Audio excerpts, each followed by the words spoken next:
Hello, everybody. Welcome into the Casual Sports Podcast Monday edition. No Mike here this whole week. Mike's in Florida, so hopefully he doesn't do anything stupid down there on spring break. But Yeah, hopefully we'll get him back next week, right? yeah, hopefully there's some wild stuff that go on during spring break. That's why I was not going to be a part of the whole Florida scene. Like I had the chance to go. I'm like, no, because just no way. I can't do that. But Yeah, well, you got us all I'm week, so the Matt Yeah, now I'm gonna have edition my of the little show. spring break, going out to Philly, and Wednesday morning, then have a nice little 3-day vacation. Then I'm fine. I'm on What are you vacation doing right now. I'm in a farm in the middle of nowhere. You That's the can't get any more perfect spring relaxed. break. That is the perfect spring break right there. No phone signal, so nobody can call you or text I'm you just and glad I bug you. still have internet. That way, I got Yeah, Netflix and I got the show. So the there you rest go. of it, I'm chilling out. That's cool. Let's go bail some hay. Oh boy. But all right. There's a Let's lot get of things into that high happen. school playoffs here. Just talk about this last Yeah, weekend a little bit. As I know going into it, I had mentioned Cardinal Mooney was in a game they weren't likely to come out of against Springfield. Well, Cinderella's dancing in South Youngstown this past weekend. Cardinal Mooney, a 5 seed, has now upset a 4 seed and a 1 seeded Springfield. And now they have a shot at one of the best teams we've ever seen come out of the Valley in Campbell Memorial. Matt, a team you've gotten to see at a lot of points this season. A fantastic one. I got the chance to jump on the call later this week, Wednesday, in the regional semifinal down in Dayton. So it should be awesome. But Cardinal Mooney is dancing once again. This back-to-back district titles for them. Coach Kerry Palermo told me going into that Liberty game, he didn't feel like they were supposed to. Well, he felt like they were supposed to be there, but he felt no one gave them a shot all season, and no one was giving him the credit he knew this team had behind them. And he is making that statement here with his squad. They got that back-to-back district gold. They made a fantastic run last season. I still got to put together all of the stats again because going into that game, I'm not gonna lie, I threw out everything I had after this past week, and I'm like, oh man, there's no way they get through this. Then I'm on my phone this last Saturday, checking up on these games, seeing what's happening, and I'm seeing this. At halftime, it's like a 1-point game. They get down third quarter, Mooney stretching it out, and then Mooney comes home with the win, and I just went, let's freaking go. I jumped on the chance to get on this call with Ty Bartell because he's the Campbell Memorial guy this coming Wednesday. Him and I saw the state title together this past summer, so hopefully the dynamic duo gets back at it again, and we can get a trip down to Dayton here in a couple weeks. Yeah, that'd be pretty cool. But Campbell Memorial is a full team, unbelievable team. I've called them 3 times. Man, the unbelievable play of Kevin Moore. The one kid you gotta look out for, man, I like his name too, Skavos Kiras. This kid is probably the workhorse of the team. So there's a couple players to look out for. Wheeler, I think his name's Wheeler. He's pretty good too. They have really good shooters and really good defensive players as well. So look out for Campbell's good. Oh yeah, it should be something. And I have at this point, I don't have anything. I don't know what to expect out of Cardinal Mooney because the weight is off their shoulders right now. I think that's maybe the biggest things. All of the pressure right now is on Campbell Memorial not to blow this. They are a 1 seed going up against a 5 in a regional semifinal game. Your money should be on Campbell Memorial, but we're in March. This is the playoffs. You've already seen Mooney pull 2 upsets. I don't know what to expect out of this team anymore because the entire year, Cardinal Mooney, every time I saw them, I went, yeah, I mean, they somehow find ways to win games. Is it pretty? No. Is it fun to watch? Win. Not really. But what is the result of it? They find ways to win games. And at the end of the day, that's what sports is all about, finding ways to win, even when you're counted out, even if it's boring, even if, you're not the flashy guys that are putting your elbows in the rim, you're not getting the crowd off their feet. They've been getting the crowd off their feet plenty, though, in the playoffs here. They've been hitting a lot of downtown triples, and they're going deep this postseason. And not to mention the young guns have been stepping up, and that's the biggest thing. That regular season, I think they were trying to find their rotations, and they finally found something down the stretch with bringing Rocco Turner, Jack Pepperny, and Ashton O'Brien in that starting 5 to go with Mick Hergenrother and Drew Pecchia as that big 5 they got going on. They got 3-4 guys that can shoot, and then Drew Pecchia down underneath. Not the biggest guy, but he's still over 6 feet, and he can still go up there and fight with you for boards. And he loves contact down underneath. He's going to get to the free throw line. So I'm excited to see. I'll talk about it a little bit more on Wednesday show, what to expect coming out of that one, what time this game is, and where you can find it. YSN, obviously. But, it should be a pretty good matchup there. But, I mean, there's good basketball all around here still going on in high school. I mean, even in the D4, like, I called St. Thomas Aquinas, who, ended up beating my team, Badge, and now they're all the way into the regional semifinals. I'm like, all right. Like, Badger lost to this team, and, it's just one of those things like, hey, if they could make it all the way somehow, some way, you have to make it pretty far. I'm like, hey, Badger lost to a pretty good team, only by 15 points. Too. So yeah, and I mean, hey, the Cheney Cowboys are rolling again too. They went to overtime against Poland Seminary this past weekend as well and pulled that one out. Wow. We're seeing a couple teams come to their end. You saw the regional final game. The Norton Panthers finally took down the Salem Quakers. Quakers went cold in that one, ended up falling short. Great season to them. Great season as well for Springfield. They came up short against Buckeye Central this past week as well. And same to the Ursuline Fighting Irish Boys squad. They got knocked down to the Howland Tigers. And the Tigers get to move on again, too. So a couple of big teams making some deep runs here. So excited to see what's going to come out of this for YSN and obviously, more importantly, for these schools around the valley to see if they can bring some gold back to the city.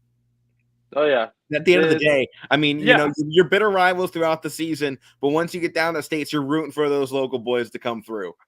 Oh, absolutely.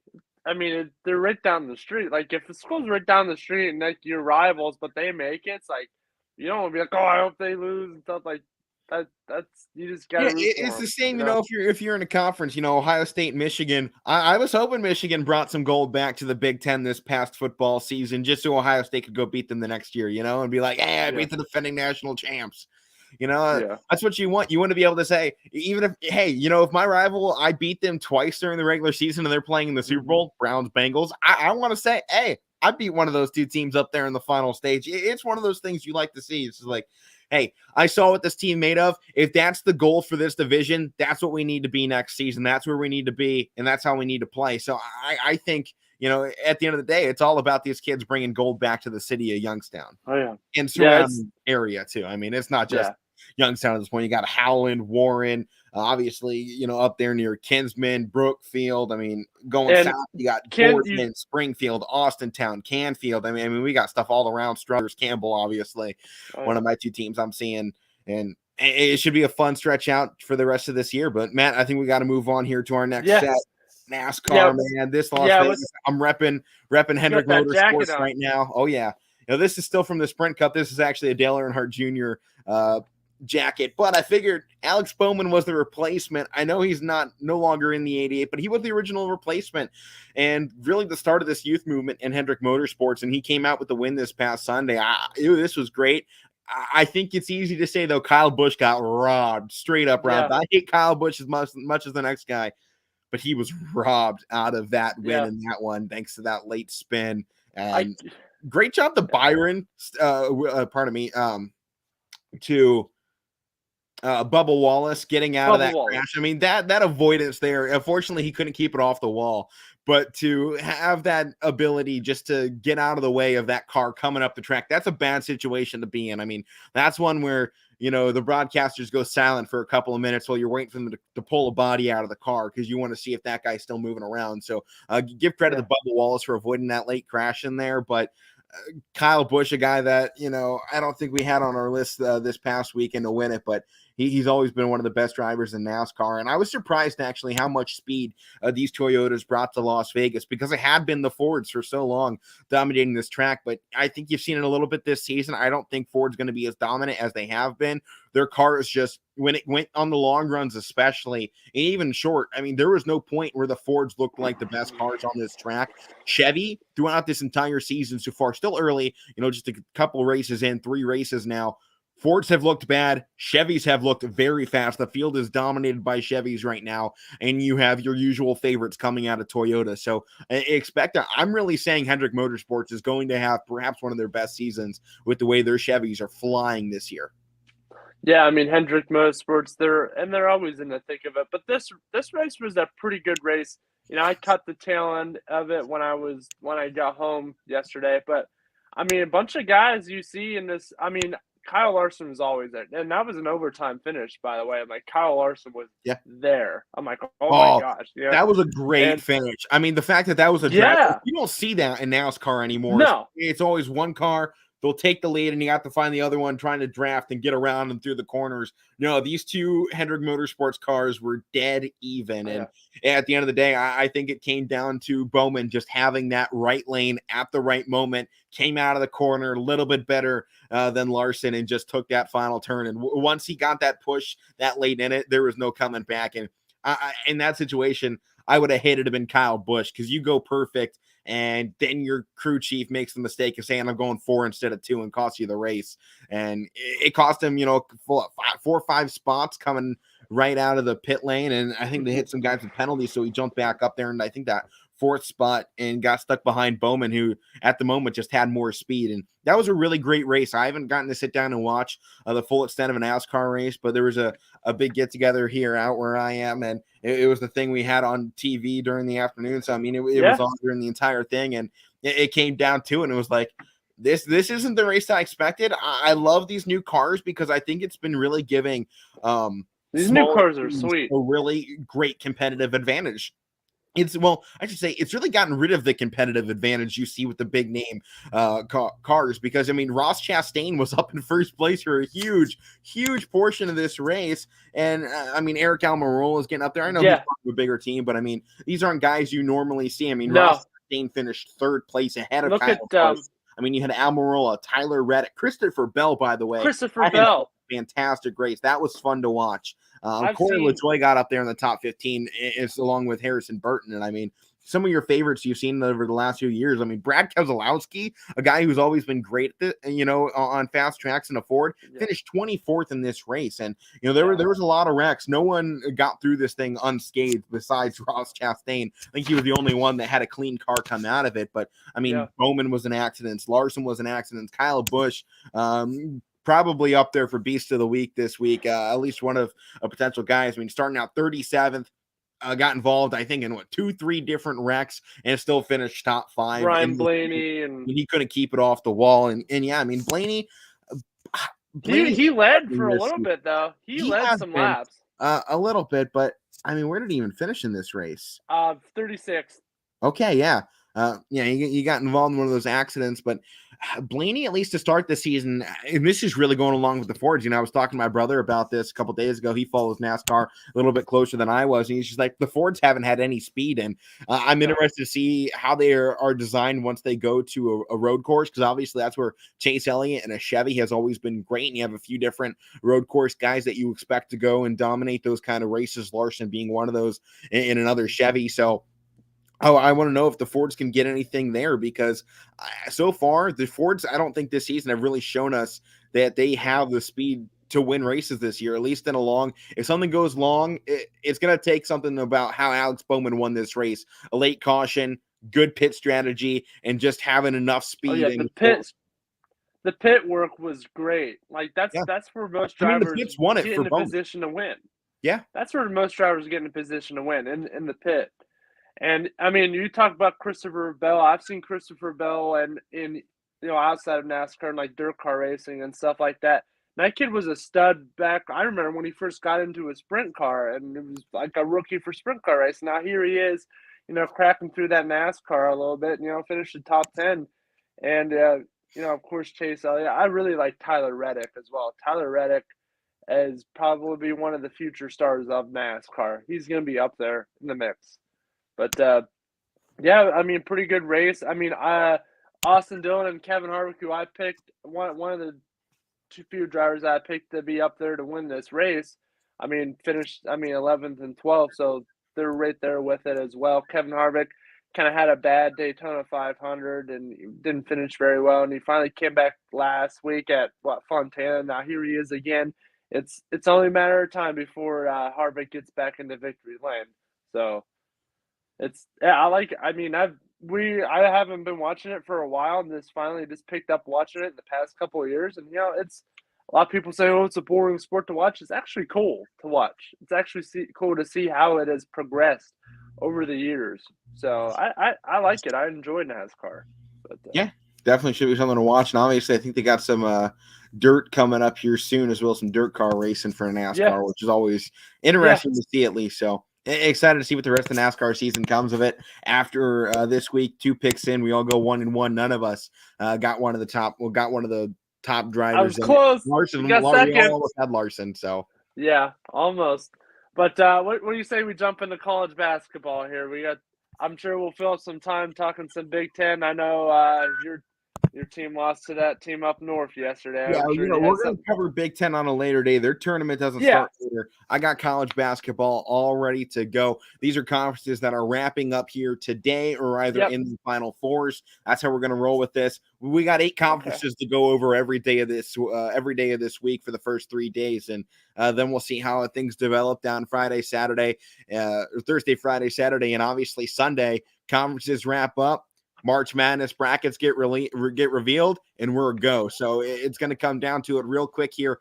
Final week, really, of basketball. We're moving our top 10 this week out to Thursday as well, so we have enough time to cover all these conference title games here in the early part of the week. So college basketball top 10 coming on Thursday now as well, when we reveal that one. Final regular season bracket, we will not be taking into account these conference championship matchups in that top 10 to finish out the year. Then March, throw that top 10 out of there until the end of the bracket, and then we'll go ahead and reveal one at the end of the season when it comes down to the final champion on who we believe was that best 10 teams coming out of March here. So Matt, in this college basketball conference tournament preview, first one up here, we have the CAA, the Colonial Athletic Association. Most people don't know what the conference is, but they know the number 1 seed who's in a quarter or in a semifinal tonight. Towson. This is a team you always look out for come March Madness. They're always the team that you see coming out of the Colonial Conference. They're a 1 seed this year. They've had a phenomenal run so far. They got a matchup tonight against Delaware, 6 p.m. in Game 6. Winner goes on to the championship game to take on the winner of number 2, UNCW and Charleston. So UNCW, Towson, the most likely ones to make it out of it. We're going to be picking both of these games here. Between these two. Matt, personally, I have to go Townsend on this one. This is a team you always see coming out of the CAA. I think they're coming out of it again. They've had another strong year. They get in some of the best recruits coming out of this conference. No disrespect to what Delaware's put together, but Townsend's just having another season here. I've got to go Townsend in this one. Yeah, I'm gonna roll with you there, and you always see Townsend making the March Madness. Same with the UNC Wilmington as well. They always make it too. They're always like that. You expect both of them to come out this season too. Yeah. Oh, very much so.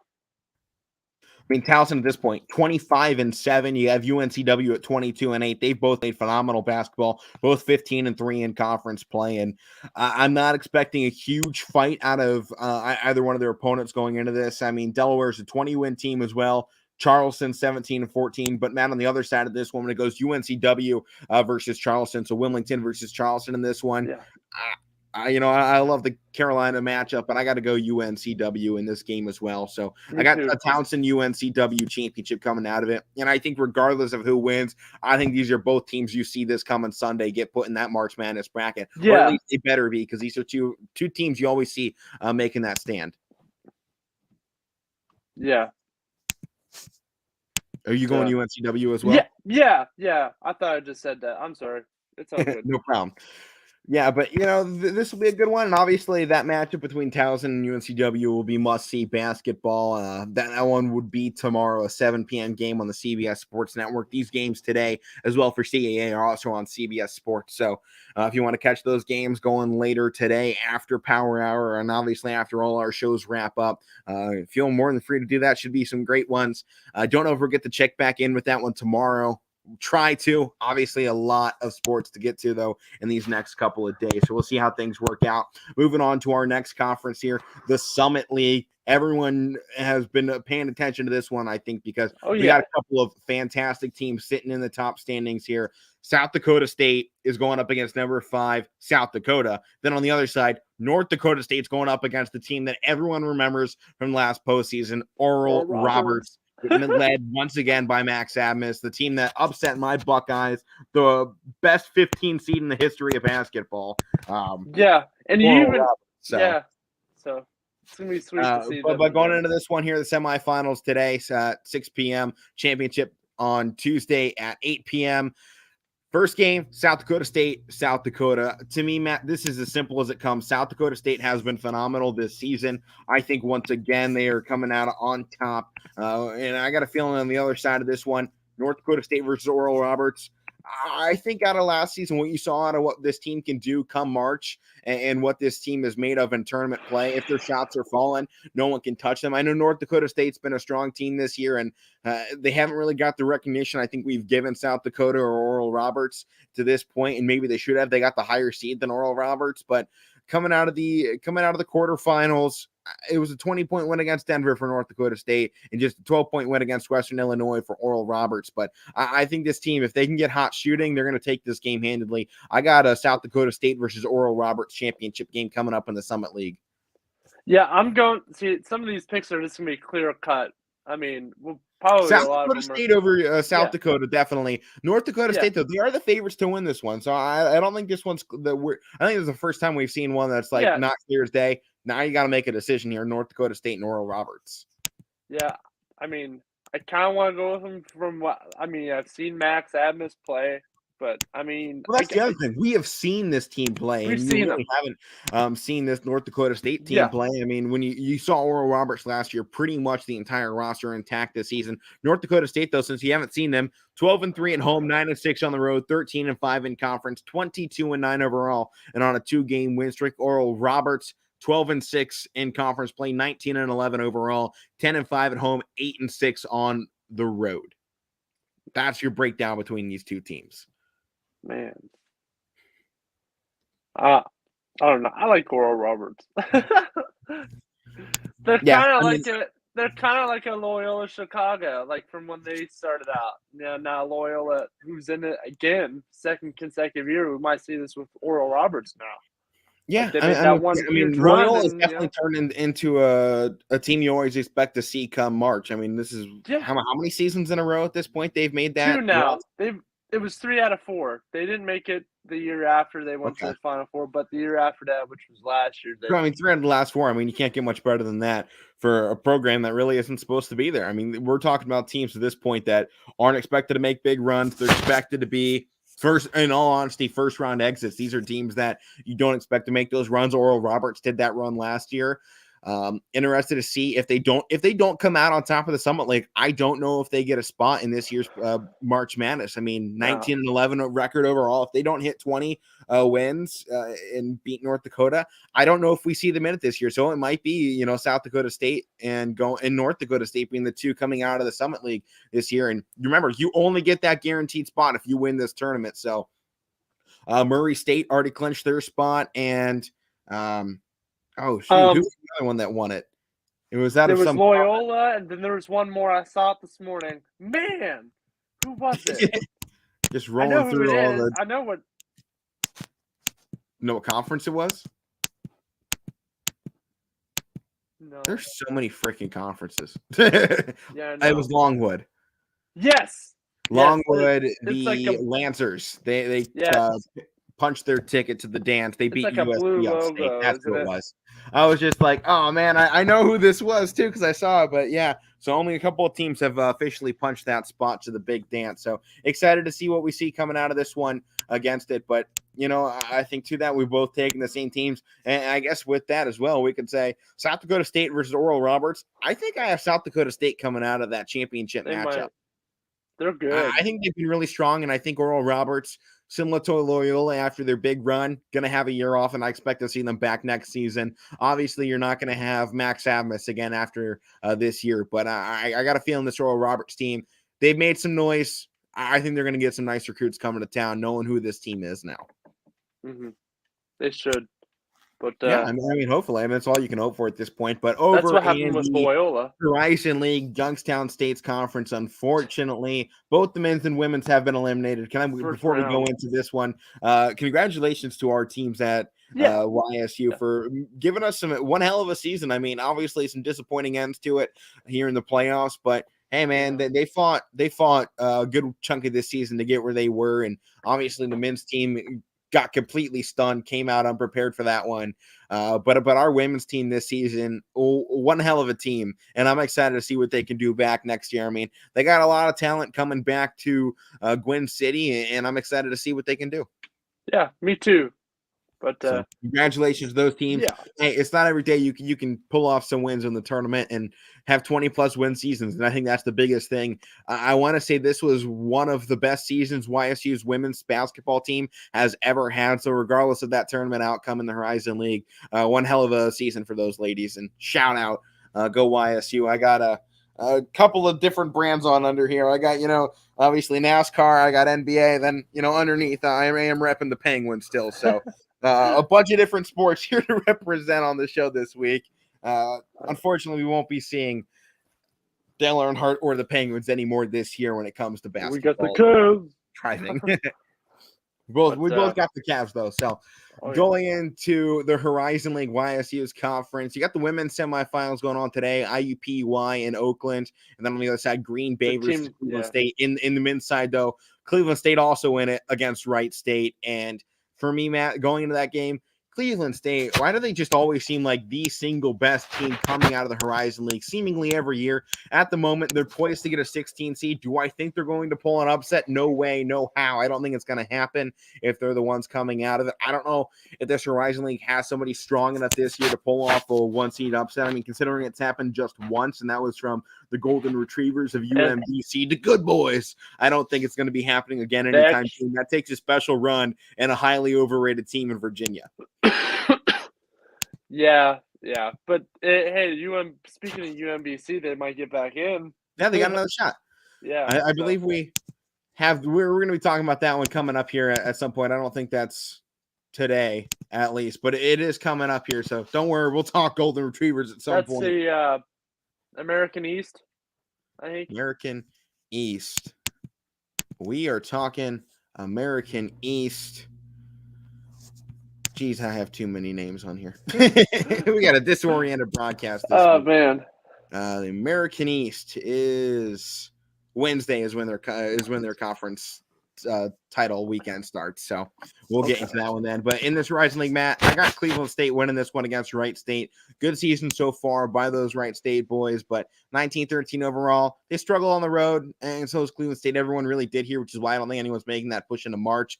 But I got to give Cleveland State the benefit of the doubt here. They're the better team all season. So first place in the conference, I'll give it to them here in that round one to take this win over Wright State. Yeah, I got to go with I think it's going to be a close game, though. I think it'll be really close. But I got to go Cleveland State as well. All right, next up here in the other semifinal game on ESPN2 tonight, 9:30 p.m. at the Indiana Farmers Coliseum. Number 3 seeded Northern Kentucky and the number 2 seeded Purdue Fort Wayne. Northern Kentucky coming in here, 19-11 win squad, 7-7 on the road, won their last 4 games, 14-6 in conference play. They've been strong, but on the other side of this, Fort Wayne has won 10 straight games for them, 14-2 at home, just 6-7 on the road, 21-10 overall, and 15-6 in conference play. Matt, I'm taking Fort Wayne in this game. I think this is a team that you're going to see potentially coming out of this Horizon League championship game here in a day or so. So I got a big feeling right now coming out of this. Fort Wayne's going to be putting in a show. No disrespect to Northern Kentucky. Obviously they were putting in some good battles against YSU this year, and they took that final season regular matchup. So maybe I'm a little salty out of that one. Maybe that's what it is making me. They beat my squad by 14. I think Fort Wayne gets revenge for that January 28th game where they lost by 10 to the Northern Kentucky squad. So I got Fort Wayne coming with a vengeance tonight, taking home the win. I'm actually going to go Northern Kentucky in this one. I think they're a solid team, and I think they're just going to win. I wasn't very impressed on what Purdue Fort Wayne has done. I know they're making a little run, but I got to stick with the top team that's been there every year. So yeah, well, I mean that's one of the biggest things. Do you take the team that's gone hot or the team that's been there? And sometimes experience does come out of this, and I think maybe that's one thing. If you go back to this high school game that I was talking about this past weekend, Do you go with Springfield, the team that's had an epic season, or do you go with the back-to-back district finals champions and Mooney came out? So that experience, I'm at least relating that to something that just happened. That experience can definitely come through in the playoffs, even if you haven't been that best team all season, and even in your last couple of games to finish out the stretch. You can always come back, and you always see it every year in ACC tournament play, Big Ten, Pac-12. The teams that have been there excel well in that tournament. So I think that's definitely a key factor to look at, Matt. Very much so. All right, let's go ahead and jump into some championship games going on tonight. Number one here, March 7th, Monday, 6 p.m. Central. So that is 7 p.m. our time. And number 8 seeded Louisiana, the Ragin' Cajuns. Oh, sweet. Teams from basketball going up against number 3 Georgia State in what should be a fun matchup for sure. Both of these teams, they pretty much had a very similar season so far. I mean, 16-14 Louisiana, 17-10 Georgia State. So despite the fact that these two are wildly different in between a 3 to an 8 seed going in a championship game, you can see there wasn't a lot of separation between these 3 through 8. So I think you're in for a battle tonight in this one. There's really no major players that are expected to make any sort of noise coming out of these squads. I mean, you got Joe Jones III as their center and Eliel Nsosime as their forward. Those are the only 2 guys for Georgia State that even have their pictures up on Google coming out of this one. Belt isn't even represented if you click on the standings on the Google tabs as well. So no one's expecting anything. This Louisiana squad, they got a couple more guys with pictures on their team. So if you're going just on how this conference and these games are getting treated, I mean, I think I'm dancing with the Sun Belt Cinderella in LA Lafayette. They upset the 1-seeded Texas State by 7 on March 5th. They then took down the number 4-seeded Troy. I think this team's got a date with the dance, and Cinderella's not missing her bowl, Matt. The clock will not be striking midnight tonight on Louisiana season. I say they take down Georgia State in this one tonight at 7. Yeah, I like the Cinderella teams. You always kind of got to root for them. So, even if your bracket is totally busted, you still got to root for that Cinderella team. Oral Roberts, man, they busted the crap out of my bracket. They took down 2 teams, that could have potentially 2 teams that could have made a lot of runs. I mean, they took down Ohio State, and then what was it, Texas Tech as well? I think was the squad they knocked out, a team that I think decent people had in their Sweet 16s. Let me look. Yeah, but I mean, Cinderella stories, man, there's some of the best things about sports. Even if they don't come out, I think you get to a certain point, you're just like, I think, I pick against Cinderella. I mean, this is a Disney fairy tale, and we're just living in it. How can you not want to see the underdog come on? Obviously, if you're not one of the fans of that team, I think some people may dislike Cinderella stories and how that works out for some of these teams. But at the end of the day, I mean, I think people that like sports love the underdog. The underdog story is the best story in sports. So I think I did a whole presentation about March Madness Cinderella teams for one of my communication foundation classes or something. It's always somebody with a weird name. So yeah, like George Mason. George Mason was 2003, and they made it pretty far. Oral Roberts, Loyola Chicago, the Ramblers, obviously even being a Wichita State too. Wichita State, yes. It's always just the most random teams out of nowhere. Yeah. Well, the part of that is they become so underrated. I mean, you look at Murray State right now, where they're sitting in the top 25. This is a team that I think is on a 20-game win streak as of right now. I mean, they're absolutely lighting up the boards, and they're sitting 18th or 19th overall in the most recent top 25 put out this earlier today. I mean, the AP drops their polls going into this one, and you saw absolutely no respect given to the Ohio Valley champions, a team that's won 20 straight, has lost just once on the road. It is the only 30-win team we have in basketball. The only team with 30 wins this year is Murray State that I've seen so far. Wow. I mean, I'm clicking through other conferences here. I'm seeing no other 30s coming out of this one besides Murray State. I'm clicking through. I will go through every single one of these. Nope. I got nothing coming up here. Yeah, 130 win team, and they sit 18th. Watch out for Murray State. That's Cinderella this year. I don't care if they're given a 5 seed. I probably got Murray State going into the Sweet 16. If not, oh yeah, they're sweet. They're a sweet Murray team State's to going watch. to be making a run. I know they were playing in the Ohio Valley. So what? Gonzaga played in the WCC, the crap of the West. So I'm looking here. They beat Ohio State, number two seed Ohio State, 75-72. Last time that happened was 2016 with that Middle Tennessee team. They beat Michigan State. Michigan State was that. You remember that? That busted up my bracket that year. Yeah, mine too. That had them go all the way. Man, it just started raining just like that. Oh boy! But I can't find. I don't know who they beat after that. I'm trying to find it. Darn. All right. Well, we got to move on here anyway to the next championship game. This one, the Southern Conference Championship between Furman and Chattanooga.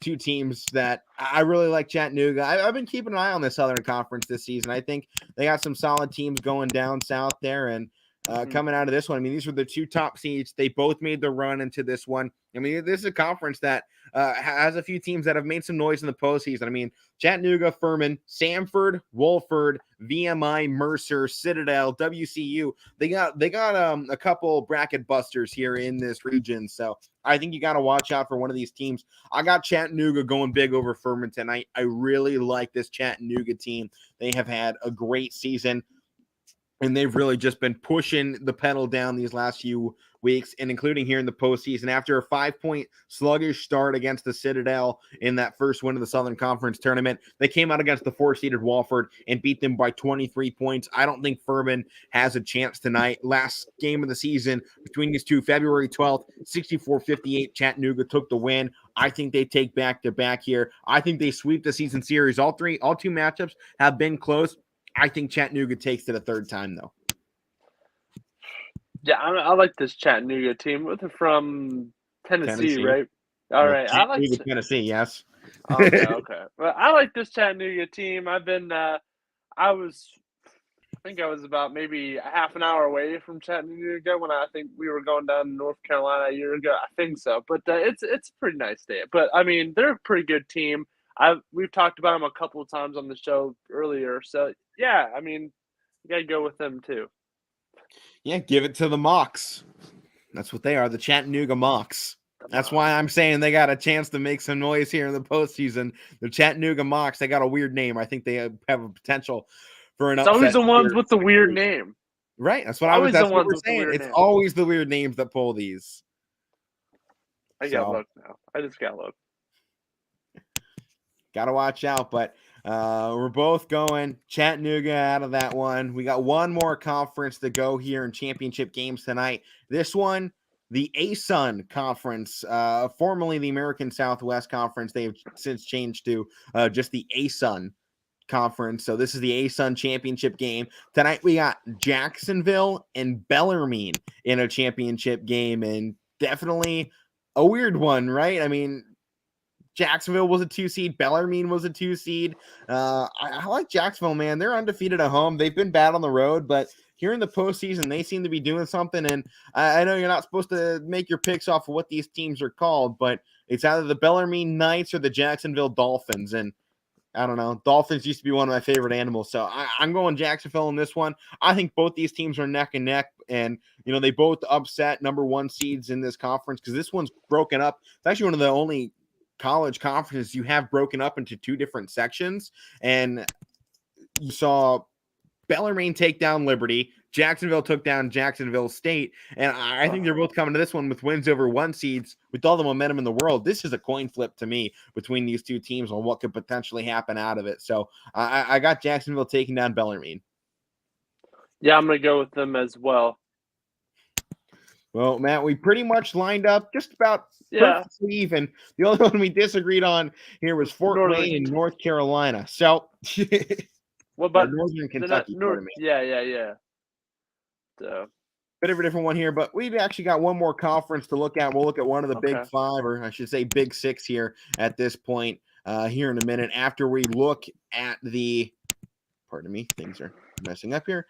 The MAAC here conference. The Metro Atlantic. this is where we got to look at number one, Iona, to potentially come out of. Oh, they got Peters and Siena and Monmouth in their way, but this isn't one I think we're going to look at terribly long. We might check on them later in the week to see if Iona's making this run, because I think Iona are really the only team out of this group that anyone's really giving any attention to. I know we talked a little of the Siena team earlier this season. They got a chance to make some noise at least, and along with St. Peter's, but we got a 25-6 Iona, a team perennial March Madness contender. I think you got to watch out for Iona to come out of this conference. Yeah, that was They're the reason. Sweet. I've been keeping one on here. They got a long ways to go. Their conference games don't start up until Wednesday, or pardon me, until Tuesday, and I think they got a long ways to go to get down to that game 10 of this bracket. But I got a feeling you're going to see Iona there on March 12th. Oh, absolutely. And they have the guy to take them to the promised land, and you know what? I can't think of his name right now. It's going to click in. What is his name? Player or Rick coach? Pitino. Rick Pitino. Okay. Rick Pitino is like one of the perennial March Madness coaches. Like, this guy he did it with Louisville. I think he was with Kansas, maybe. But he's a very good coach, and he's been there before. He knows how to win. He knows how to take underdog teams and, win with them. So, Matt, you always see in March Madness, we keep talking about weird names, and, you always see players with just the most out there names having some great games. And I think this team's got some great potential candidates. You got to look for Iona for an upset this year. They got a forward in Quinn Zielinski. Yeah. They got Nelly on their team. Every time you got a Nelly, you got to be liking that. Dylan Van Eyck. Then you got, who else they got? Barrick, Jean Louise. This is a team with a lot of names. I think are going to give some broadcasters some struggles to call quickly during these games. So I think the Gales, obviously, phenomenal program, perennial contenders here to come out of this conference, and a perennial team that seems to always make a little bit of noise whether they get to the Sweet 16 or not in March Madness. So I think you got to watch out for the Gales again this year. And we were just seeing some Gale Force winds up on the lake here, across Ohio on Lake Erie this past weekend. So the Gales are making some noise all across the country. Okay. Yeah. Got to put out the weather there as all well. Right, so. Yeah. We got to put out the weather. Let's look at one of the major conferences now. The ACC, they start up tomorrow, one of the earliest conferences to start up here out of our major six. And so first game's coming out Tuesday. Pitt and Boston College, Clemson versus NC State, in Louisville versus Georgia Tech. I don't think we expect any of these teams to make that run once they get past there. The winner of Pitt Boston College takes on Wake Forest. Winner of Clemson, NC State takes on Virginia Tech. I think if you're looking for a potential bracket buster in the ACC, the winner of Clemson, NC State probably can take down Virginia Tech. Louisville and Georgia Tech, though, I don't think are taking down Virginia. Your top four teams coming into the ACC conference. Duke at number one. Coach K's final game of the regular season was a loss to UNC. But I'm hoping Saturday, March 12th, 8:30 on ESPN, you see a Duke-UNC rematch that Coach K comes out on top of. I think that's the storybook ending. UNC spoils his final game, and then he comes back in the championship and takes it. Oh, yeah. You heard him the other night. This isn't over. Season's not over. Yeah. And number two team, though, Duke, Notre Dame. I think they're a scary team to watch out of. I think they have a solid bracket to go through here. UNC is the only one I got a chance giving them any struggles, though. Clemson, NC State, or Virginia Tech's not doing it. If UNC gets upset by Virginia, Georgia Tech, or Louisville, I don't see one of them upsetting Notre Dame. So right now, the path for Notre Dame runs against as Tar Heel squad. So if they can get through there, Notre Dame's got a clear-cut path to that ACC championship game this weekend. On the other side, though, Duke, they got a bit of a tougher strand for me. They got Florida State and Syracuse, who obviously aren't mega powers at the moment, but they got some solid players, and I think the winner of that game could definitely give Duke a little bit of a run. I think Duke pulls out, but then, whether it's Miami or Wake Forest, I think they give Duke a little bit of a run, and obviously Duke then would have Notre Dame or UNC in the championship game. I think Duke has a pretty hard run to make through this ACC tournament. So they got a couple teams I think could potentially pull some upsets to maybe an emotional Coach K squad in Duke. Yeah. Any thoughts from you on this ACC bracket here? I mean, it seems kind of clear cut. I mean, I mentioned those teams in the beginning with Pitt. Like, a lot of them are going to be out. I mean, Pitt, Pitt. But, I mean, North Carolina and Duke, might just see another rematch. So I'd love to see the rematch. Coach K's revenge. Oh, yeah. Well, he knows. Revenge tour in the postseason for Coach K. All he did was let him fire under the Devils. They came in there and took beat him on his day. Like that's you should just let him win, because now it's just like, should have let him win, because now you don't stand a chance in the post. No.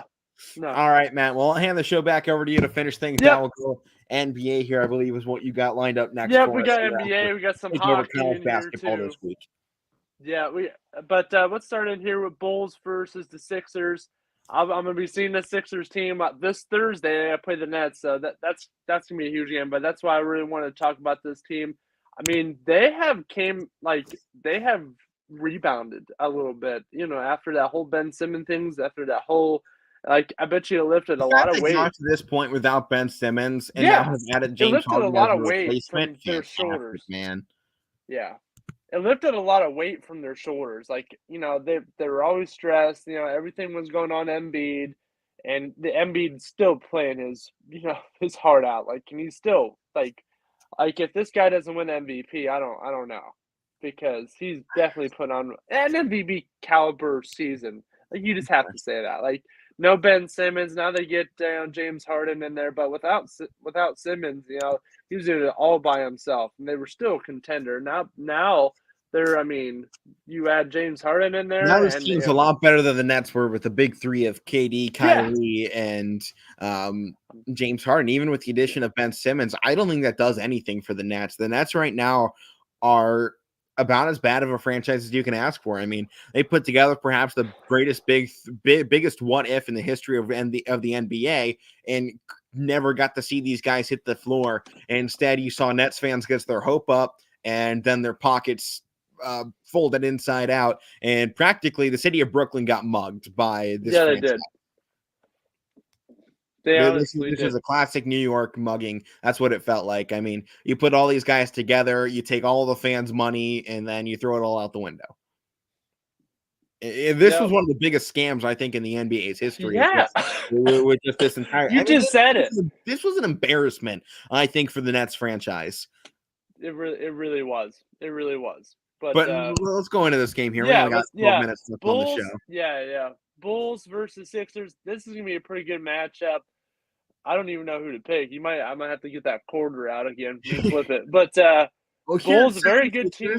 I think you throw out that game last night. James Harden wasn't in it. I think you really have to look at what they did against that Cavs squad, and they had one of the best games I've ever seen. And when you can get Tyrese Maxey as your leading scorer and let the other two, Embiid and Harden, play their game and get 25 points, I think that's when you're playing your best basketball.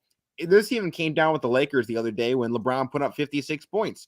That wasn't their best basketball. Their best basketball is when he can get 30, AD can get 30, someone else can get 30, and everyone can play their style of games. The 76ers, if somebody other than Embiid and Harden can get going in this game, maybe that's Harris, maybe that's George Niang, maybe that's Shake Milton, whoever it is, they need somebody else to get going in this game, because when you can let Harden and Embiid play freely and just move with the motion of the game and rely on somebody else to hit shots, their game becomes exponentially better. That is why Harden has always played great with other shooters on his team, is because he can give the ball to somebody else. As much as we talk about Harden as a ball hog, he's only a ball hog because sometimes he doesn't have guys to give it to. And when you've seen it, when he has guys to give it to, when it comes down to it, he's pretty phenomenal at what he does. There's a reason this guy is a triple-double threat. There's a reason this guy can go off for 60 points in a game. He understands how the floor works. His basketball IQ is second to none, and he's a fantastic addition. And I think he adds a level of explosiveness this team didn't have with Ben Simmons.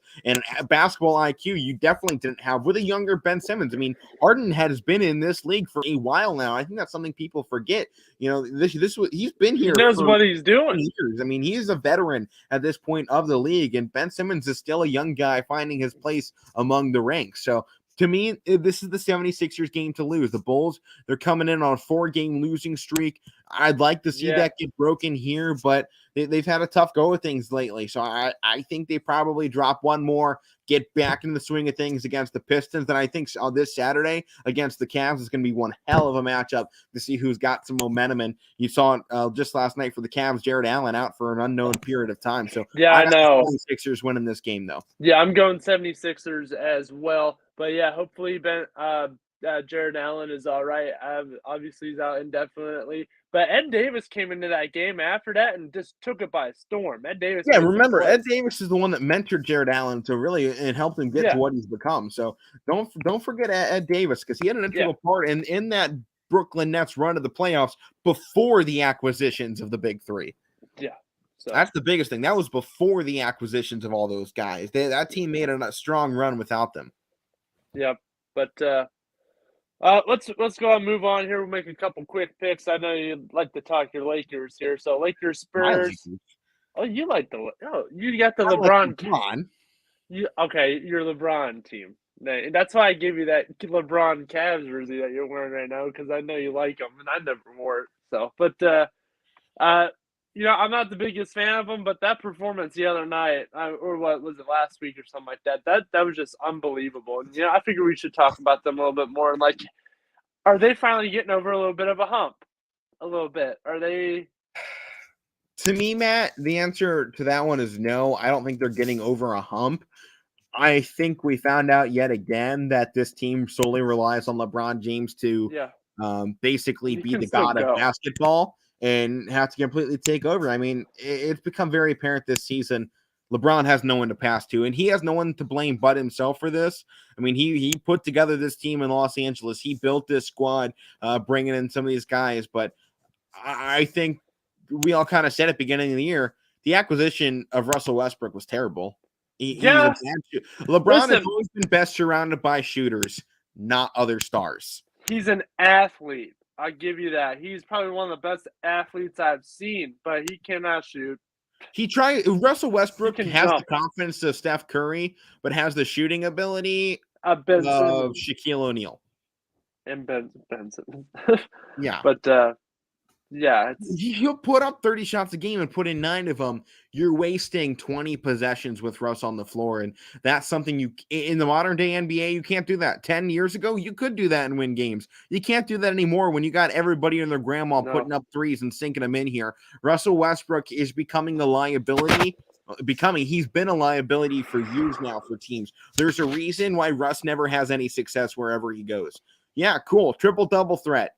Fine. Put it in the win category. If it can't get you there, then you're not doing anything useful. And that's one of the biggest things.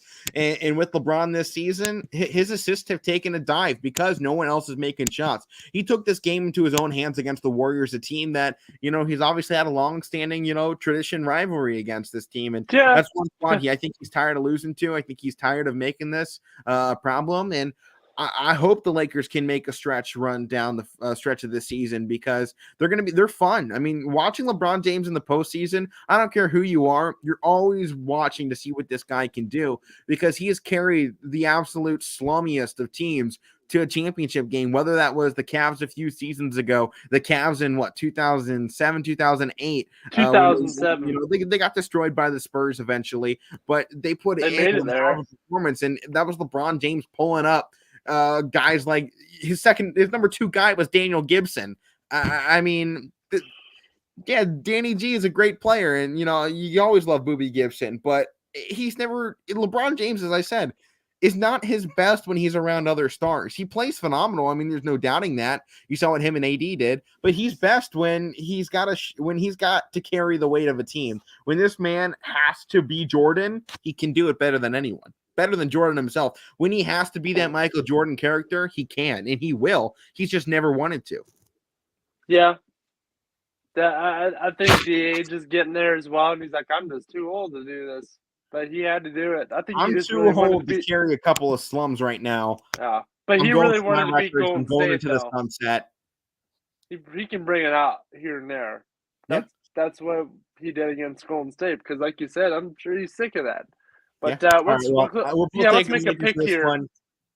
I got the Lakers. I imagine you're taking the Lakers too. I'm actually going to Lakers for once here. I think they can beat a Spurs team who's good, but they're not ready yet, and it's time for good old Popovich to take a seat. Honestly, All right. They need to get it. What about your NHL games here, Matt? Yep, NHL. So we got Oilers, Flames, and then we got Kings versus Bruins. So let's go here, make some quick picks. Oilers, Flames, two really good teams. I like the Oilers. I like the Flames. I'm going to go Edmonton here. I think Edmonton can pull out some tough wins against some good teams, and definitely Calgary is one of them. I got to go with them. I got the Flames, man. They have some injured 8-1 in their last 10. I know they're not as hot as they were a little bit ago, but I like this team, man.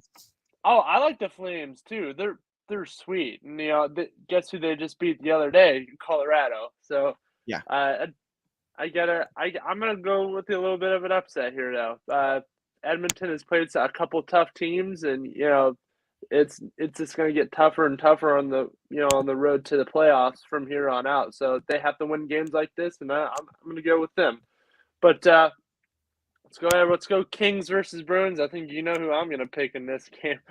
Got a feeling you're going Kings. My differential says Bruins. I can't go against it anymore. Okay. So I got Boston coming out of this Boston one. Is tough. That's the biggest thing. It doesn't matter what season is, what their record is. You're not going into Boston and walking out with an easy one. No. But got to go Kings here. All right. Well, I guess that leaves us one final thing to do here. A little under 4 minutes to go. This week's Beast of the Week, baby. Who is it, Matt? I got to give it to LeBron James. I mean, 56 points. 56 points to carry the only one over the age of 37 that had more. The only one over the age of 37 that had more was Kobe's final game with the 60 points. Jeez. In a game that, may have been a little open to allow him to get some points, but it was his farewell. I think it was well deserved. Kobe getting that 60.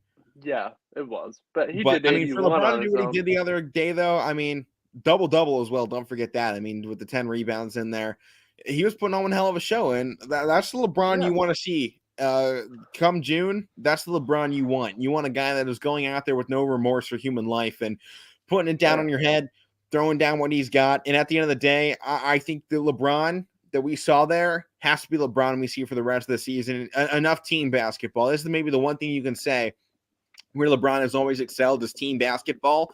But when the team fails you, you can't fail the team. He's got to come back and be that guy that we know LeBron can be. And, a lot of people I think are going to get tired of the LeBron conversation, but I think we have to enjoy. He's still around, so you got to talk about him. Because, when this guy is gone, it's going to be one of those moments I think everyone's going to realize 10, 15 years after he's gone, man, that was one hell of a guy we just saw. And we took him for granted. Some of us don't like him. For granted while he was here, and now he's gone from the earth. So, Jordan, I think a lot of people took Jordan for granted while he played. He put some great moments and then went to Washington to finish out that career. And people just went, whatever. And he was playing for charity.